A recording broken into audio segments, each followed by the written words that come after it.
Hello friends, आपको पता है कि 6 बजे हम लाइव आएंगे बॉबी भाई के साथ। लेकिन बॉबी भाई से 6 बजे आने से पहले हमारे पास लुधियाना के मेरे दोस्त हैं, सिमरनजीत सिंह ओबराय।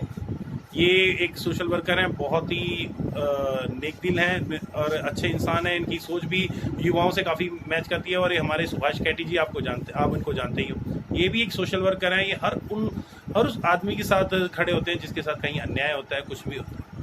और इन्होंने इसके लिए कभी अपने समय की परवाह की है, ना पैसों की परवाह की है, ना कि इन्होंने कभी देखा है कि हाँ भी वो कैसे है कैसे नहीं। लेकिन अभी हमें आज का जो मुद्दा है स्कूल का, आज का मुद्दा हम उठा रहे हैं स्कूल का। भी स्कूल में जो बिल्डिंग चार्जेस और ये समथिंग जो भी है, ये ओबराय साहब बताएंगे कि कैसे क्या होना चाहिए। ये एक नई मूवमेंट शुरू की है क्योंकि हर घर में एक बच्चा है। ये ओबराय साहब पहले खुद ही बताएंगे, मैं नहीं बताऊंगा।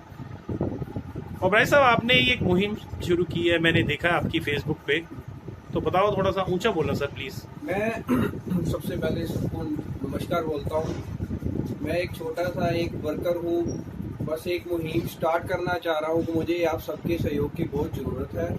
फर्स्ट पॉइंट ये है कि स्कूल में जो लूट मची हुई है, लूट का मतलब हर साल जो एडमिशन चार्जेस ले रहे हैं, वो किस बात के ले रहे हैं? Admission charges, building development charges ले रहे हैं, वो किस बात के ले रहे हैं?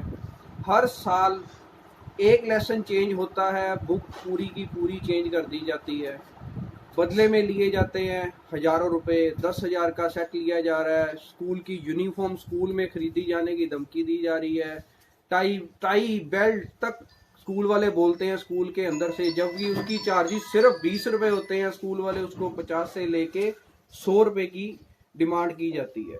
ये हमें काउंटिंग में बहुत छोटा लग रहा है। अगर हम एक बच्चे के अकॉर्डिंग चलिए, लाखों बच्चे सिर्फ लुधियाना स्कूल में पढ़ रहे हैं। ये करोड़ों रुपए का एक स्कैम है जो हम एक मुहिम चलाने जा रहे हैं कि हम इस चीज़ को बंद कराने की कोशिश करेंगे। मुझे हरमीत जी ने जो अभी बोला है कि मैं आपके साथ चलूंगा, मुझे बहुत खुशी हुई। हरमीत जी का थैंक यू करता हूँ। हमारे सुभाष कैटी जी हमारे सीनियर है, हमें इनकी गाइडलाइन की जरूरत थी, इसलिए हमें इनका सहयोग मिला। मुझे बहुत खुशी हुई है। सर, हरियाणा से बॉबी कटारिया जी भी शाम को 6 बजे आपको इस मुहिम में आपकी सपोर्ट करेंगे। जी, मैं आपको थैंकफुल करता हूँ। ये आपकी जो बहुत एक बड़प्पन है, आप हर बंदे को सोचते हो कि जो इंसान अच्छा है उसको सपोर्ट करनी है। आपकी ये दरिया दिली मुझे बहुत अच्छी लगती है, इसलिए मैं आपके साथ जुड़ा हूँ। मुझे भी आप सबके साथ की सहयोग की जरूरत है, इसलिए अकेला बंदा कुछ नहीं कर सकता। आप चलो मेरे साथ, हम एक मुहिम चलाएंगे कि हम ज्यादा ना कोशिश करते हुए कुछ ना कुछ तो हम जरूर करेंगे, ये मैं आपसे वादा करता हूँ। बाकी कैटी जी हमारे साथ हैं, हम इनके थोड़े विचार सुनेंगे। कैटी साहब, आप बताओ भी, बचपन में जब आप पढ़ते थे तो कितनी बार आपके किताबें चार्जेस होते थे? कितनी बार? मैंने कभी स्कूल में कभी फीस नहीं दी। आज भी मेरी मैडम पढ़ाती है सरकारी स्कूल में, कोई फीस कोई चार्जेस नहीं है। कोई भी बच्चा पहली से 5वीं तक 1 रुपये का भी खर्चा नहीं है। लेकिन ये लोग, हम लोग भी जिम्मेदार हैं कि हम लोग प्राइवेट स्कूलों में बच्चे पढ़ाते हैं। अगर हम जितने पैसे प्राइवेट स्कूलों को देते हैं उसका 10% भी सरकारी स्कूलों पर खर्च कर दें तो उन सरकारी स्कूलों की काया ही पलट सकती है। लेकिन हमारी सोच भी ने इन लोगों की लूट को और पंख लगा दिए हैं। और दूसरी बात, अगर सिलेबस चेंज करने हैं उस बुक्स के साथ एक सप्लीमेंट लगाया जा सकता है कि जी एक ये चैप्टर चेंज हो गया, लेकिन बार बार पूरी किताब को चेंज करना ये बहुत ही लूट है। दूसरी बात, जब डिजिटलाइजेशन हो रहा है तो अब किताबों का हार्ड कॉपी की तो मतलब ही खत्म होना चाहिए। ये लैपटॉप या टैबलेट में सारा सिस्टम आ जाना चाहिए और उसके तो पैसे ही नहीं लगेंगे। जिंदगी में एक बार बच्चा लेगा लैपटॉप या टैबलेट, उसके बाद उसमें पढ़ता जाएगा। अभी 29 लोग हमसे जुड़े हैं। मैं चाहता हूं कि ये वीडियो ज्यादा से ज्यादा शेयर करें क्योंकि हर घर में एक बच्चा है। ये इस बच्चे की फ्यूचर का सवाल है। एक ऑर्डिनेंस, आपने लोगों को भूलने की बड़ी एक बीमारी है। सही बात, हम लोग भी बड़ी जल्दी भूल जाते हैं। देश भर में मुनाफाखोरी, एक मिनट, हाँ जी, देश में, मैं बोलता हूँ देश के लोगों को, मैं अब एक बड़ा दुखी सा काम है कि हम लोगों को एक भूलने की बड़ी गंदी बीमारी है। एक ऑर्डिनेंस पास हुआ था कि जिसमें बोला गया था कि भाई हर सरकारी मुलाजिम का बच्चा जो है वो सरकारी स्कूल में पढ़ेगा। इलाहाबाद हाई कोर्ट का, लेकिन उसको बंद करा दिया गया। क्यों? या उसको इम्प्लीमेंट नहीं किया गया, क्यों? ओबराय साहब, इसमें आप बताओ थोड़ा सा कि अगर ऐसा हो जाए तो कितना बच्चों का भला हो जाएगा, एजुकेशन फ्री होने में कितना वो होगा। मैं ये पहली बात ये बताना चाहता हूँ कि जो एजुकेशन सिस्टम है, ये अब एजुकेशन सिस्टम नहीं रहा, ये बिजनेस बन चुका है। मैं ये नहीं, काला बाजारी और लूट, चलो जो भी है, ये बिजनेस बन चुका है। हर बंदा जो इस लाइन में इन्वॉल्व है, चाहे वो प्रिंसिपल है, मैनेजमेंट के मेंबर्स हैं या ओनर है, कुछ भी हैं, ये अपना बिजनेस ला रहे हैं। इनको ये नहीं है कि किसी का दर्द नहीं है, कोई इंटेलिजेंट बच्चा है उसको हम स्कूल में एडमिशन दे दें। मतलब फर्स्ट ऑफ ऑल पहला पॉइंट ये है कि हमारी जो एडमिशन का जो कल्चर शुरू हुआ है, हम इसको बंद कराना चाहते हैं। सेकंड है जो बिल्डिंग के डेवलपमेंट चार्जेस जो हर साल ले रहे हैं, वो क्यों ले रहे हैं? सरकार क्यों चुप है? सरकार की हमें भी मालूम है, कुछ एमएलए हैं या एमपी हैं, सबके कुछ ना कुछ इन्वॉल्वमेंट इस सिस्टम में है, इसलिए कोई स्टेप उठाना नहीं चाह रहा। हम ये बस आपसे दरख्वास्त करते हैं कि आप हमारी मुहिम के साथ जुड़े, हमें आपके सहयोग की जरूरत है। ये हमारी जरूरत नहीं है, ये आप सबकी जरूरत है। हम हर भारतवासी की जरूरत है। हर घर में एक बच्चा है, हर घर में पेरेंट्स हैं। ये जो लूट मची है, ये बहुत बड़ा स्कैंडल है। हम इसको रोकना चाहते हैं, इसको कंट्रोल में करना चाहते हैं। तब अगर जो मुहिम हमारी शुरू होगी, उसके बाद जब आपका सहयोग मिलेगा, तब उसको बल मिलेगा, तब हम कोई रिजल्ट निकाल सकते हैं। बाकी ओबराय साहब, बचपन में मैं भी पढ़ा हूँ, आज मेरी उम्र 40 साल है, मैं भी ग्रेजुएट हूँ। तो जब हम पढ़ते थे, बिल्कुल, तो हमारे पास इतने पैसे नहीं होते थे कि हम पढ़ ले, ठीक है नहीं? तो हम क्या करते थे, पिछली क्लास के बच्चों को हम मिला करते थे, ठीक है, और पिछली क्लास के बच्चों से हम आधे रेट पे किताबें 30% 40% मिल जाते थे, तो हमें 50% मिल जाते थे। हाँ, अगर 50% में कोई नहीं देता था, 70% में हमें वहां पे मिल जाती। और आज किताबें भी बहुत सस्ती हुआ करती थी, ठीक है क्या नहीं? मैं बताना चाहता हूँ, हम 3 भाई हैं जी। पहला सेट मैंने लेना है जी, वही सेम सेट 2 साल बाद मेरा भाई यूज करता था। मेरे भाई के बाद मेरे मासी जी के लड़के हैं, वो सेम सेट वो भी यूज करते थे। मतलब हमारा ये कहने का मतलब है कि एक जो सेट एक बार बन जाता था, वो 5-10 साल के बाद चेंज होता था। अब जो स्कूल वाले एक लेसन चेंज करते हैं, सेट साथ के साथ चेंज। स्कूल में हम एडमिशन करवाने जाते हैं तो पहले कहते हैं जी डोनेशन कितनी दोगे, मुंह पे तो कोई बोल नहीं रहा, पीठ पीछे कोई भी नहीं। पॉइंट ये है कि admission, donation, building development charges, school की जो बुक्स, जो यूनिफॉर्म का जो इन्होंने धमकियां शुरू कर दी हैं, स्कूल के अंदर से यूनिफॉर्म लो, स्कूल के अंदर से टाई बेल्ट लो, स्कूल के आइडेंटिटी कार्ड लो, ये सिस्टम हमने रोकना है। इसी वजह से हम सब एक साथ इकट्ठे हुए हैं। तो ये मैंने हर टाइम बताया कि ये जो एक मुहिम होती है ना, एक आदमी शुरू करता है, अगर वो मुहिम के हम उसके पीछे पीछे चल पड़ते हैं, तो कहीं ना कहीं वो हम सबका फायदा होता है, पूरी दुनिया का फायदा होता है। ये अकेला ओबराय साहब का फायदा नहीं है, ये अकेला मेरा फायदा नहीं है, मेरे बच्चे का फायदा नहीं है। अगर मेरे बच्चे को कुछ मिलेगा तो ये भी तो सोचो कि आप सबके बच्चों को भी तो फायदा होगा। एडमिशन चार्जेस किसके खर्च होते हैं? अभी आने वाला है अप्रैल, आपके देखना, आपकी जेब से भाग के दोगे आप लोग। और फिर ऐसे भी लोग मैंने देखे हैं सर, जहां पे लोगों के महीने में जब जिसके 2 बच्चे पढ़ते हैं, उसके पास एक बच्चे के लिए फीस नहीं बचती। राइट सर, मैंने रोते हुए देखा लोग। बिल्कुल सर, हमने देखा, इसीलिए हम शुरू करना चाह रहे हैं कि हमें आपके सहयोग की बहुत जरूरत है। ये हम एक आप कहते हो अकेला इंसान कोई कुछ नहीं करता, बूंद बूंद करके सागर बनता है। जिस दिन ये सागर विशाल रूप धारण कर लेगा, ये जो दलाल हैं एजुकेशन सिस्टम के अंदर, ये सब डूब के मरेंगे, ये मैं आपसे वादा करता हूँ। पॉइंट ये है, अब सेकंड पॉइंट है, स्कूल में अगर हम शिक्षा लेने जा रहे हैं, हम स्कूल की फीस भी बढ़ रहे हैं, स्कूल की डेवलपमेंट चार्जेस भी बढ़ रहे हैं। फिर शाम को बच्चा 4 बजे घर आता है, 6 बजे से लेके 7 बजे ट्यूशन क्यों जा रहा है? बिल्कुल, स्कूल में ये क्या कमी है कि उसको शाम को ट्यूशन की जरूरत पड़ रही है? ये बात बिल्कुल ये सही है। मैं कभी ट्यूशन नहीं पढ़ा। वो फीस देने का क्या फायदा कि हमें बच्चों को शाम को फिर ट्यूशन पे भेजना। ये हमें सिस्टम को हमें समझ नहीं आ रहा कि हम पहले स्कूल जाते थे, हम अपने टीचर्स को गुरु कहते थे।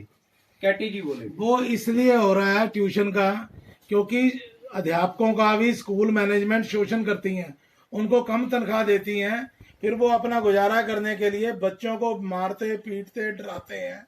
इसलिए उससे फीस ऐंठने का एक ये भी गोरख धंधा है। अध्यापकों का जो शोषण होता है स्कूलों में, उसको पैसे प्राप्त करने के लिए वो बच्चों को डरा धमका कर ट्यूशन शाम को देते हैं। यही कारण है कि जो फीस के डबल ट्रिपल चार्जेस हिंदुस्तान में मुनाफाखोरी की एक बहुत बुरी लत चल चुकी है।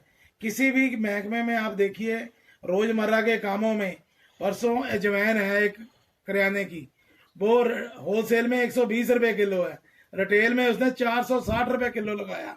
ये हर महकमे में इस समय देश में लूट मची हुई है।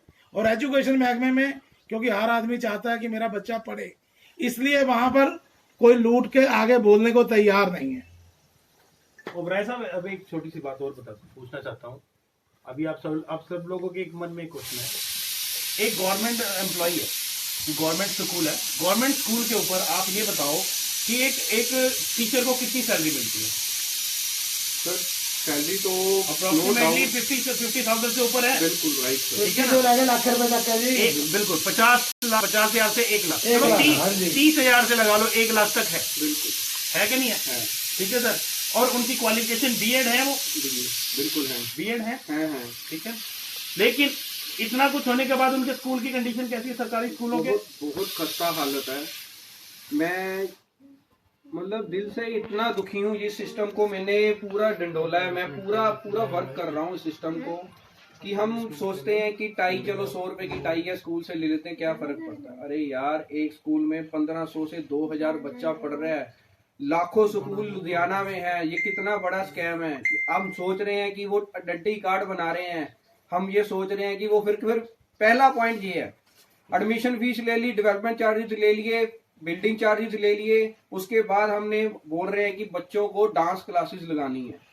तो पहले वो क्या पैसे किस बात के ले रहे हो, इतने पैसे की डांस क्लासेस के भी एक्स्ट्रा पैसे, फिर हमारी कंप्यूटर क्लासेस लगेगी जी, उसके चार्जेस अलग लगेंगे, हमारी म्यूजिक सिस्टम की क्लासेस है, उसके क्लास पैसे अलग लगेंगे। मतलब उनकी जुत्ती तो है ही है, हमारा सिर बार बार पड़ेगी, इतनी पड़ेगी, साल जितना रहोगे उतने पैसे आपको देने पड़ेंगे। एक्स्ट्रा बेनिफिट ये है उनका, ये बिजनेस बन चुका है। एक्स्ट्रा इनकम और सोर्स वो हर तरह से ये ढूंढते हैं, कभी म्यूजिक क्लासेस की वजह से, कभी डांस क्लासेस की वजह से, कभी स्विमिंग क्लासेस आ गई। मतलब ये छोटे छोटे उन्होंने अपने एक जरिया बनाया हुआ पैसे कमाने का। वो एक यही बात है। अभी कमाना नहीं, लूट कहो। ओबराय साहब ने प्राइवेट स्कूलों की बात करी, ठीक है क्या नहीं? प्राइवेट स्कूल में आप देखिए कितनी सुंदर बिल्डिंग होती है, कितने सुंदर फर्श होते हैं, सब कुछ होता है, और उनके टीचर्स की तनख्वाह कम होती है। ठीक है ना? यही ओबराय साहब से। और उधर सरकारी स्कूल में टीचर की तनख्वाह भी ज्यादा, एजुकेशन भी ज्यादा, लेकिन बिल्डिंग का हाल आप देख लिया। और बच्चे कैसे घूम रहे हैं आप ये भी देख रहे हो। किसी की अगर सरकारी ये जितने भी अफसर लोग हैं, मेरा बेटा, मैं भी चाहूंगा कि मैं अपने बच्चों को सरकारी में पढ़ाऊं, लेकिन अगर फैसिलिटी मिलेगी तो। अगर यही जो इतने बैठे हैं, ये सुमो मोटो नहीं ले सकते सुप्रीम कोर्ट में कि हमारे जो सरकारी स्कूल हैं, जो इतने अच्छे टीचर, इतनी एजुकेशन पे हम इतना पैसा खर्च कर रहे हैं, क्या तो गवर्नमेंट स्कूल को बंद कर दो, प्राइवेट स्कूल में कर दो सीधा ही। कम से कम वो रेवेन्यू तो बचेगा। हर प्राइवेट स्कूल में ये कह दो कि अभी इतने बच्चे आपको, वैसे तो है हर स्कूल में भी गरीब बच्चों को कुछ हद तक ये परसेंट, ये आप ये बताओ कि हर स्कूल, प्राइवेट स्कूल को ये कुछ ना कुछ डायरेक्शन है कि वो कुछ ना कुछ गरीब बच्चों को पढ़ाएंगे। ये एक सच्चाई है सर, गरीब बच्चों को भी, और जिन पेरेंट्स के 3 से ज्यादा बच्चे हैं उनको भी सहूलत मिलती है। ये झूठ की कोई बात नहीं। हम 3 भाई हैं, इसकी हाफ फीस थी। जो सच्चाई है वो सच्चाई है। अब का मुझे मालूम नहीं है। अब बस ये है, हम सिस्टम ये बोलना, मेन मकसद ये है कि या तो गवर्नमेंट हमारी कोई हेल्प करे पब्लिक की, कि गवर्नमेंट स्कूल को एक अच्छे दर्जे तक लेके जाए, उसको फैसिलिटी दे, या फिर जो प्राइवेट स्कूल में लूट मची हुई है उसको हम रोकना चाहते हैं कि हमें गवर्नमेंट की हेल्प मिले ना मिले, पब्लिक अगर हमारे साथ चल गई, हम आपको विश्वास दिलाते हैं कि इस लूट को हम 1 साल के अंदर अंदर बंद करा ना सके तो कम तो जरूर करवा के देंगे, हम ये आपको वादा करते हैं। थैंक यू ओबराय साहब, बहुत बहुत शुक्रिया आपका। मेरी जो सपोर्ट है ओबराय साहब के साथ, क्यों मैं एक बाप हूँ, मैं पेरेंट हूँ, और मेरा एक बच्चा है। मेरे बच्चे को हर साल मेरे को एडमिशन फीस देनी पड़ते हैं, बिल्डिंग के डेवलपमेंट चार्जेस देने पड़ते हैं, किताबें अलग अलग से नहीं देनी पड़ती हैं। तो इसलिए मैं चाहूंगा भाई ओबराय साहब, ये मेरे पे आप एहसान करो। ये मेरी तरफ से सबकी जरूरत है, ये मेरी नहीं, कोई हरमीत जी की नहीं, ये पब्लिक की खुद की जरूरत है। अगर आप अपने लिए कुछ करना चाहते हो तो इस मुहिम के साथ जुड़ो, झंडा उठाओ, अपने लिए उठाओ, हम आपके साथ खड़े हैं। मैं ये नहीं चाहता कि मैं आपके साथ खड़ा हूँ, जहां मुझे बुलाओगे हम वहां पहुंचेंगे। हम एक मीटिंग बुलाएंगे, अपनी पूरी प्रैक्टिकल बाय लॉ बाय धरना, कुछ भी करना पड़े, सोटी भी खानी पड़े, डांगे खानी पड़े, हम खाएंगे आपके लिए, हम लास्ट तक लड़ेंगे। और भाई साहब अभी अभी कुछ देर पहले अभी आपने एक छोटा सा कहा था कि कम से कम 1000 परिवार जो हैं आपसे जुड़ चुके हैं। बिल्कुल सर, ठीक है ना, 1000 परिवार ओबराय साहब से जुड़ चुके हैं, यानी कहीं ना कहीं मुहिम तो शुरू हो चुकी है। अभी ये आपको तय करना है कि आगे बढ़ानी है कि यहीं पे ठप करनी है। हर साल निकालते रहो अपने बच्चों के लिए, बिल्डिंग के लिए पैसे, हर साल निकालते रहो एडमिशन फीस, हर साल अलग से बच्चे आज कहाँ खेलता है कोई बच्चा? सर बच्चे की खेलने पॉइंट यही बोल रहा हूँ मैं कि बच्चे की डेवलपमेंट ही नहीं है। अगर कोई वो नहीं खेल पाएगा तो बच्चा अगर खेल नहीं पाएगा तो वो सिर्फ मोबाइल में आंखें खराब हो जाएंगी उसकी, वो करेगा। स्कूल में फीस भरने का फायदा क्या अगर शाम को हमें ट्यूशन पे जाना पड़े? वो स्कूल को स्कूल नहीं मानता जिस स्कूल में शाम को बच्चा ट्यूशन में जाता है। पॉइंट ये है कि वो जो प्राइवेट स्कूल में टीचर्स हैं उसकी सैलरी कम है, सबको मालूम है, मगर स्कूल अगर इतनी फीस ले रहा है तो उसकी जिम्मेवारी बनती है कि बच्चे को वो पूरी शिक्षा दे, पूरा ज्ञान दे, उसको परफेक्ट करके फ्री करके घर में भेजे, ताकि बच्चा एक अपनी सोशल लाइफ, जो बच्चा अपनी पर्सनल लाइफ है वो अब भूल चुका है। बच्चे जब घर जाते हैं शाम को आधा घंटा पौना घंटा अगर सो लिया तो अच्छी बात है, नहीं तो वो शाम को उसको टेंशन होती है कि मैंने ट्यूशन पे जाना है, वहां पे मैंने स्टडी करनी है। अरे यार, तू स्कूल अगर 8 घंटे लगा के आया है तो फिर तुझे ट्यूशन की क्या जरूरत है? ये कमी हमारे स्कूल एजुकेशन में बहुत बड़ी है, ये हमें इस बात पे गौर करना चाहिए। बच्चों के बस्ते इतने भारी हो चुके हैं, बहुत बस्ते भारी हो चुके हैं, लेकिन उनकी अगर हम शारीरिक ग्रोथ देखें ना तो वो कम है। हर बच्चा आज की डेट में बीमार है, कहीं ना कहीं आंखें बीमार है, वो मेंटली रूप से कमजोर है, कुछ भी, ठीक है नहीं। लेकिन हर बच्चे को अभी खेलना जरूरी है, ये क्यों नहीं समझते? हम जब छोटे थे तो हम मैंने ट्यूशन नहीं पढ़ी, मैंने +2 तक तो ट्यूशन पढ़ी, मैंने लाइफ में कभी ट्यूशन नहीं पढ़ी मैंने। चलो हम तो चाहते हैं कि देखिए आपके पैसे हैं, आपने बचाने हैं तो ठीक है, नहीं बचाने तो तो चलो बंदा फिर है। आपके बच्चों की लाइफ के साथ कितना बड़ा खिलवाड़ हो रहा है ये आप नोट नहीं कर रहे। ये छोटी बात आपको लग रही होगी मगर इसमें पीछे कारण बहुत बड़ा है। बच्चों में बीमारी लगने का आधे से ज्यादा कारण है बच्चे को मेंटली स्ट्रेस खत्म नहीं हो रही, बच्चों को फिजिकली कुछ उसको ग्रोथ नहीं मिल रही। क्यों नहीं मिल रही? उसको खेल से दूर हो रहा है। अपने जो पुराने हम कितना कुछ खेलते थे, अरे यार ठिप्पू करम, क्रिकेट खेल लिया, लुक्कम छुपी, बच्चों को तो जब मालूम ही नहीं है होता क्या है। चलो एजुकेशन के नाम पे अभी मैं आप सबसे 4 क्वेश्चन पूछूंगा। 69 किसे बोलते हैं? आप अभी कमेंट में लिखो 69 किसे बोलते हैं, 79 किसे बोलते हैं। अगर ये लिखो आप पता चल जाए आपको कितने लोगों को। अगर मैं आज अभी निकल पढ़ू ना तो इन कई शब्दों के हिंदी में पूछेंगे ना तो उनके ये क्या होता है, 150 किसे कहते हैं, 150 किसे कहते हैं, 150। कई बच्चों को ये नहीं पता आजकल 150 किसे बोलते हैं। पापा वो क्या होता है? बेटा 100 और 50 150 होता है। कितना लिखा है बोलिए? 69 है 69 69 79 79। अब ये नहीं पता ना, ये मतलब जो क्या बड़े लोग हैं मैं बोलता हूँ उनको सब पता है, लेकिन आप यहाँ आप अब मैं कैमरा लेके बच्चों से पूछो। अभी अपने बच्चे को वो आप कहोगे कि सिखाया होगा, मैं नहीं पूछूंगा। आप अपने बच्चे से पूछना भैया 45 क्या होता है, 69 क्या होता है, 79 क्या होता है। अगर बच्चा सही जवाब दे गया तो आप समझ लेना आपका बच्चा पास है, आपके टेस्ट में ही पास है। ठीक है जी, ये छोटा सा टेस्ट आप ये तो समझते हो आप। बिल्कुल उन्होंने एप्पल का मतलब एप्पल ही पता ही, सेब पता ही नहीं। और दसो छो हमारे कैटी साहब ने बड़ी अच्छी बात बताई है कि उनको एप्पल पता है ना, कई बच्चों को एप्पल ही पता है, वो एप्पल है। हाँ, उनको इसका ये नहीं पता कि सेब इसको कहते हैं, हिंदी का ट्रांसलेशन नहीं पता है उसको। तो ओबराय साहब ये आपकी बहुत बड़ी मुहिम है, भगवान करे आप बहुत सक्सेस हो और हमारा सपोर्ट आपको जहाँ भी चाहिए होगा हम वहाँ पे खड़े हैं। कैटी साहब, मैं, जितने भी हैं हम लोग हैं, हम आपके साथ खड़े। Thank you so much, thank you sir. अब शाम को 6 बजे अगर बॉबी कटारिया जी से भी हम आपसे बात कराएंगे। बिल्कुल सर, थैंक यू।